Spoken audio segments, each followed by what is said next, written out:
Hello everyone. So in this video we will learn about Rajgopalachari formula. But before that we will understand why this formula was suggested in the first place. Before the formula was suggested, there were several events occurring under Quit India movement, and the movement was spread through individual satyagraha as announced by Gandhi, and also several underground activities were taking place against the British government.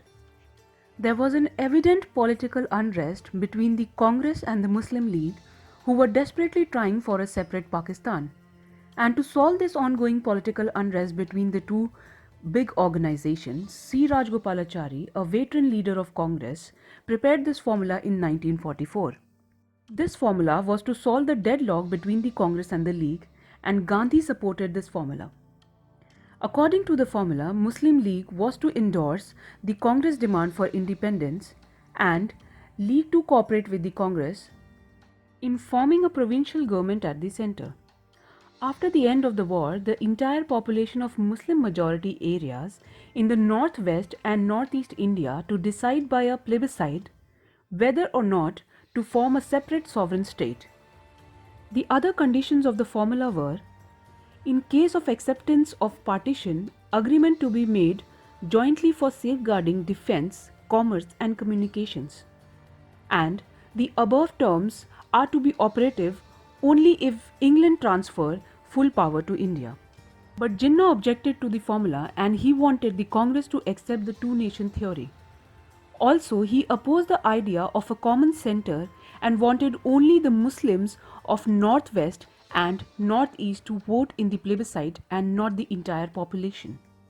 Now we have to understand that if that would have happened, that only the Muslims will participate in the plebiscite, the Muslim population might have favored for the separation of Indian territories.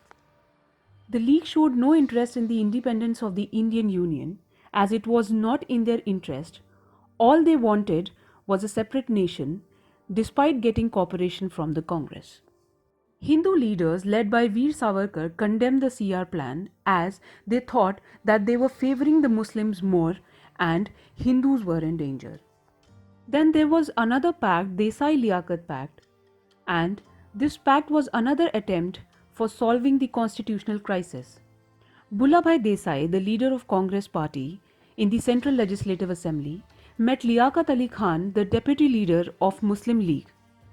The draft proposed under this pact for the formation of the interim government at the center had certain lines which were equal number of persons nominated by the Congress and the League in the central legislature and 20% reserved seats for the minorities. But no settlement could be reached between the Congress and the League on these lines.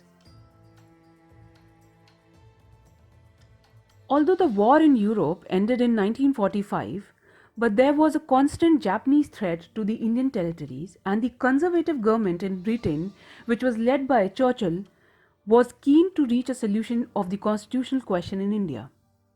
And for that, Lord Wavell was permitted to start negotiation with the Indian leaders. There was a plan called Wavell Plan under the name of the Viceroy, Lord Wavell, and Congress leaders under this plan were released from the jail in June 1945.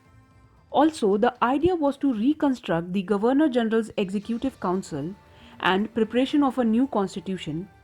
Also, the main points of this plan were: with the exception of the Governor General and the Commander-in-Chief, all the members of the Executive Council were to be Indians, and caste Hindus and Muslims were to have equal representation.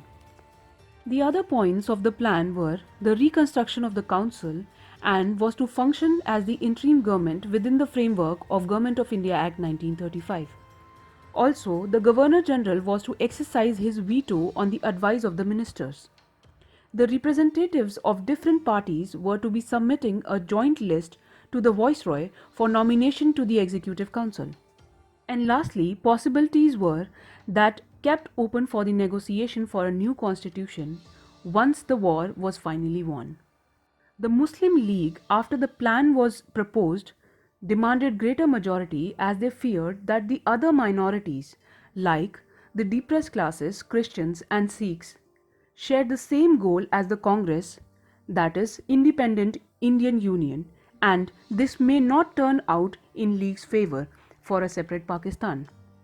The Congress objected to the plan as an attempt to reduce the Congress to a status of purely caste Hindu party and insisted on its right to include the members of all the communities among its nominees. But Wavell made a mistake by announcing a breakdown of talk and thus giving the League a virtual veto. Now, this strengthened the League's position as an evident from the election of 1945 and 46. This mistake of Wavell also boosted Jinnah's position and exposed the real character of conservative government under Churchill.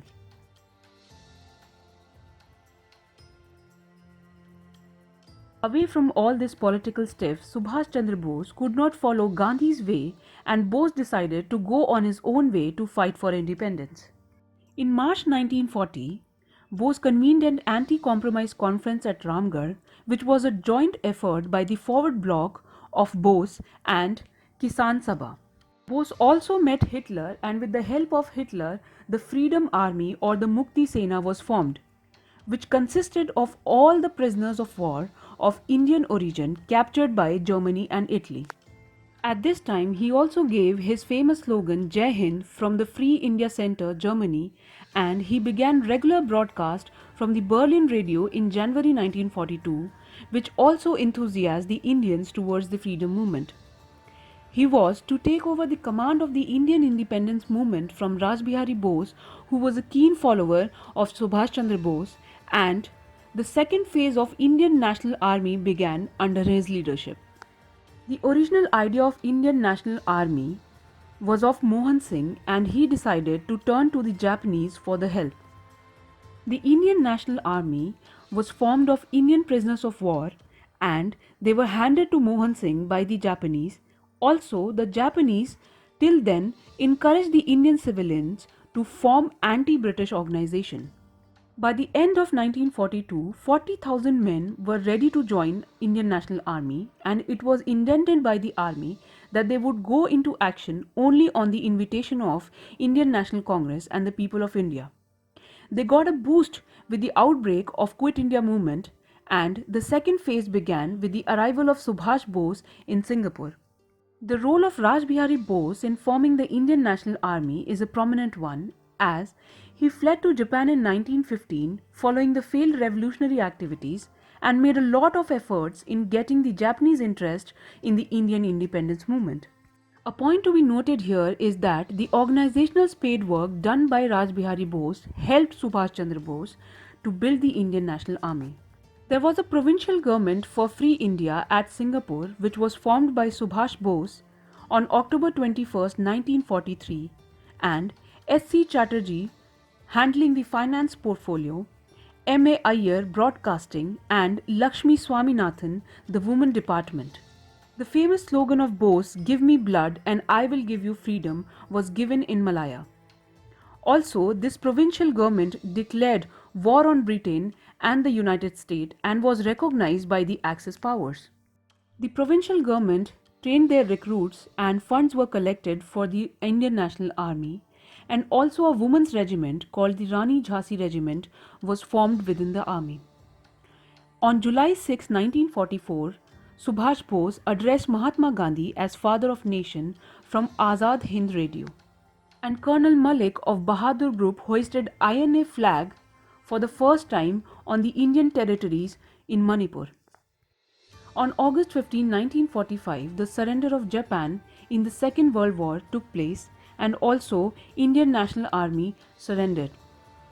On August 18, 1945, reportedly, Subhash Bose died in an air crash at Taipei. Thank you for watching this video. I hope it was helpful for you. For more videos, please subscribe our channel.